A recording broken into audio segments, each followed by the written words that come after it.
సంఘాల ఐక్యత, వర్ధిల్లాలి వామపక్ష విద్యార్థి సంఘాల ఐక్యత, విజయవంతం చేయండి. నెల 23 జరిగే విద్యా సంస్థల బంధులు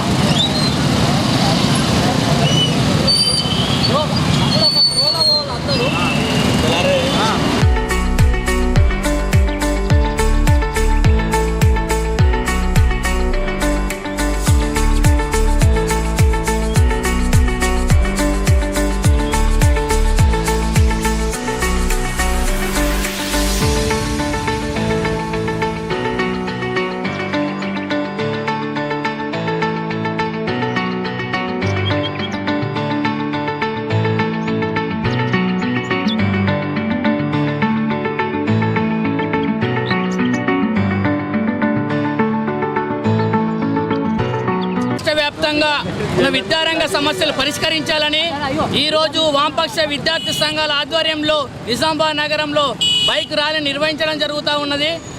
అయ్యా రేవంత్ రెడ్డి గారు, నీ మేనిఫెస్టోలో కూడా విద్యారంగానికి 10% కేటాయిస్తారని ఇప్పటి వరకు కూడా 10% కేటాయించకూడడం, ఈ విధంగా విద్యా సంస్థలను నాశనం చేయడము మీకు ఎంతవరకు సమంజసమని మేము అడుగుతూ ఉన్నాము. అదేవిధంగా పెండింగ్లో ఉన్నటువంటి స్కాలర్షిప్స్ రియంబర్స్మెంట్ విడుదల చేయాలని, అదేవిధంగా గురుకులాల్లో, అదేవిధంగా ఎస్ఎంహెచ్ సంబంధించిన హాస్టల్కి సంబంధించిన నూతన భవనాలు, సొంత భవనాలు నిర్మించాల్సిందిగా మేము డిమాండ్ చేస్తూ ఉన్నాము. అదేవిధంగా తెలంగాణ రాష్ట్రంలో NEP 2020ను అమలు చేయొద్దని డిమాండ్ చేస్తూ ఉన్నాము.